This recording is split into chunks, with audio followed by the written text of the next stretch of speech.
Bonjour Jacques Weber. Bonjour. Merci d'être là pour les bibliothèques idéales à Strasbourg. Ça fait très plaisir de vous accueillir ici, franchement. Je suis heureux moi, de revenir ici, c'est une ville que j'aime bien. Voilà. Ouais. Alors, ce livre nous a surpris, Paris-Beyrouth. On avait peut-être suivi pour certains l'épisode d'il y a 35 ans maintenant, pendant Cyrano. Mais je voudrais tout de suite vous parler de quelque chose d'important. Ce jeudi, il y a de nouveau eu un incendie sur le port de Beyrouth. Pour l'instant, les nouvelles que nous avons laisserait entendre qu'il n'y aurait pas de victimes personnelles, mais l'incendie est gigantesque.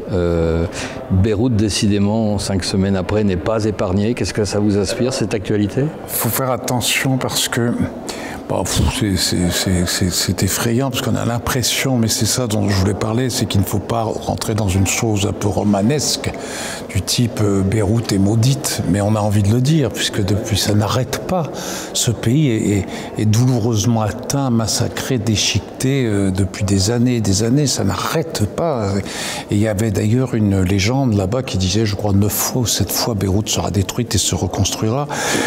Il semblerait que ça s'acharne, mais en même temps, il ne faut pas rentrer dans ce jeu-là.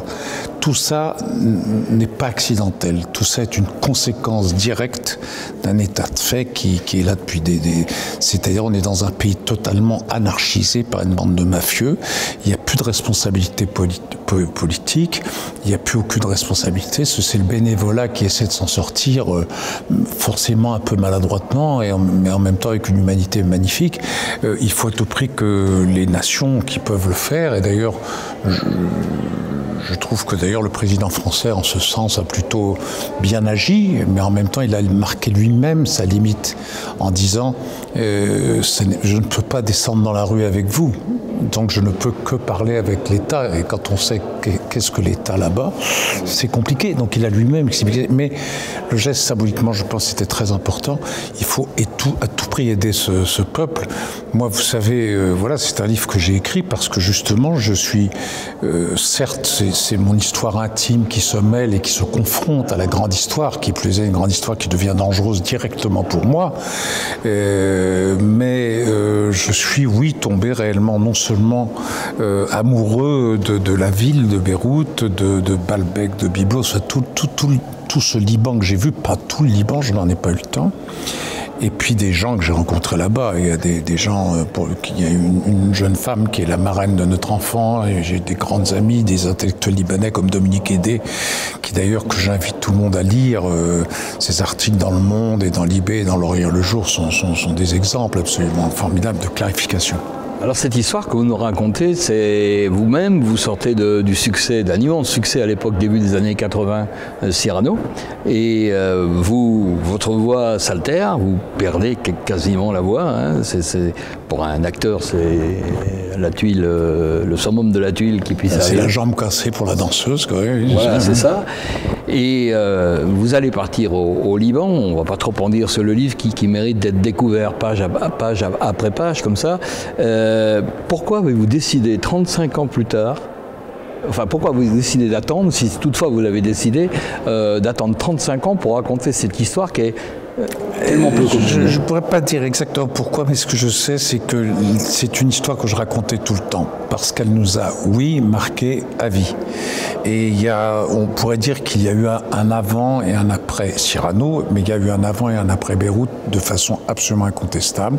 C'est la première fois que j'ai vécu pendant 2 mois auprès de ma jeune femme. C'était donc un amour encore tout neuf, merveilleusement tout neuf. Et qui continue, j'avais un enfant, dire, hein. oui, d'un an et demi à Paris, et la mort nous frôlait à tout instant, tous les jours, et je n'avais pas été prévenu, ce qui est très important. Ça, c'est important. D'autre part, c'était j'ai découvert et j'ai été surpris par une ville encore en guerre, lors même qu'on m'avait dit il n'y a plus la guerre. Donc ça aussi, ça change tous les paramètres. Peut-être que je ne serais pas parti. Donc voilà, il y a tout ça qui fait que ça m'a énormément marqué. Et si vous voulez, après je racontais cette histoire, mais j'avais beaucoup de choses à faire, j'ai écrit d'autres livres. Mais il y avait toujours cette histoire dans un coin de ma tête, et peut-être qu'inconsciemment, j'ai attendu d'être un peu plus à distance et d'avoir cette forme de relative, je dis bien relative, sagesse qu'on a à partir d'un âge certain ou d'un certain âge, voilà.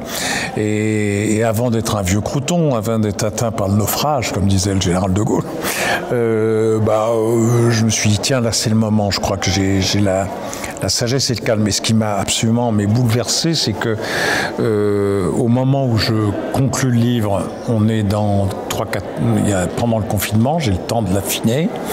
J'ai mes amis béroutins qui me disent mais c'est épouvantable, c'est encore pire que la guerre, on n'a plus de quoi manger, on ne trouve plus de médicaments, les banques c'est n'importe quoi. Et puis après il y a ce coup au moment où le livre sort, il y a ce coup qui encore une fois n'est pas une fatalité, c'est une conséquence. Alors pour situer le livre et l'intérêt de le lire, vous racontez plein d'histoires. Certaines sont complètement ébouriffantes. Je pense à cette bande de gamins qui, à un moment donné, il y en a un qui vous colle le pistolet sur la tempe, l'autre qui, avec une Kalachnikov, menace Christine, dont vous parliez à l'instant. Tout ça pour dire que vous avez vécu des moments très forts que vous racontez dans le livre.